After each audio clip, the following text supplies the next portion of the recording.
So I've kind of mentioned that we have a compost bucket outside, and I'm going to talk about that in a video. This might be a little bit of introduction for it. So we're trying to grow things, do it ourselves, and in order to be more sustainable, we have a compost bucket. Actually, let's just go take a look. So we're in an apartment, we're on the second floor, so I have a 5-gallon bucket.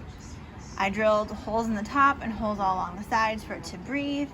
And then basically we're putting food scraps and things that are able to be composted into the bucket. We have a 5-gallon or a 1-gallon ice cream pail that we have in here for when we just have like a couple of eggshells. We don't want to take it all out. But I've started doing a garbage bucket for when I'm cooking. So tonight we're doing chicken and potatoes in the quick cooker and then some cauliflower. So right now this is just the potato peels and then any blemishes and stuff that I've cut off. And then I'll put probably the leaves that I peel off of the cauliflower, but not like the core, because that's going to be too big. And then once I get all that taken care of and in the pots and everything, I'll take the garbage bowl and then dump it in the compost bin. Give it a good hearty shake because you want to mix all that stuff up. When you open it, yes, it does smell a little bit. But when in the spring, once we mix that in with our vegetables and flowers we're growing, we'll take what's in there, we'll put down a layer of dirt on the bottom, then some of our fresh compost, then some more dirt on the top. It'll keep that dirt a lot more nutritious for the plants.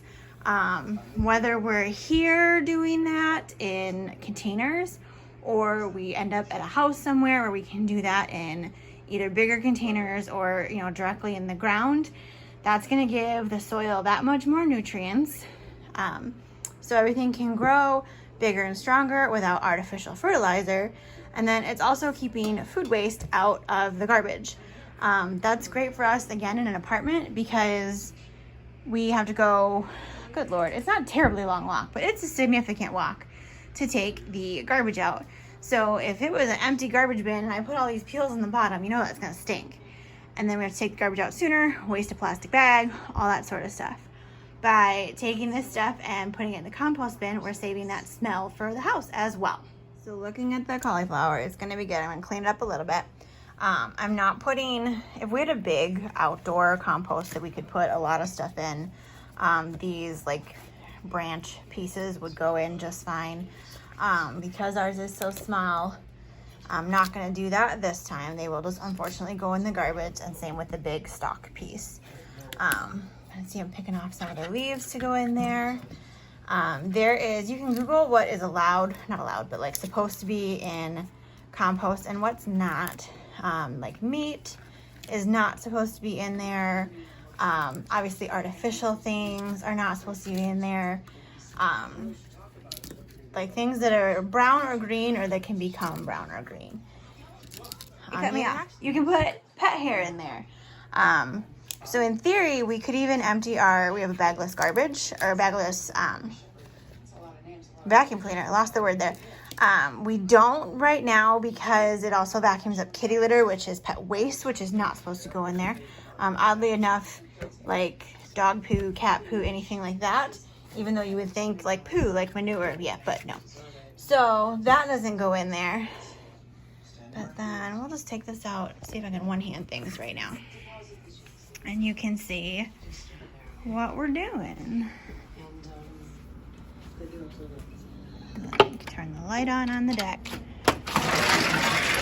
So you can see I've got a 5-gallon bucket with a bunch of holes in the top, holes in the sides. Sorry, it's dark, you can't really see.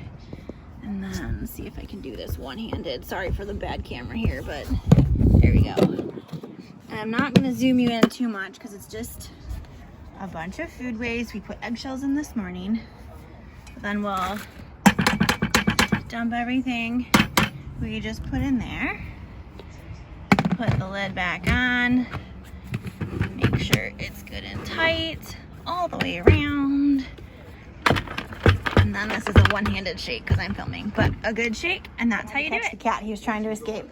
But so like clearly it's easy. And then it's one of those small ways that helps you when you're growing whatever you're growing, doing either flowers or food like tomatoes or anything. And it's one of those little things that helps the environment. So I will put some links in of where what can and can't be composted, where I got the instructions to make our bucket. But yeah, it's super easy. Makes me kind of feel better about doing things for the environment. And I'm really hoping that by the time that bucket is full, we'll be able to put it in a yard instead of in containers on the deck. But either way, we'll grow healthy things with homemade compost instead of man-made chemical fertilizers.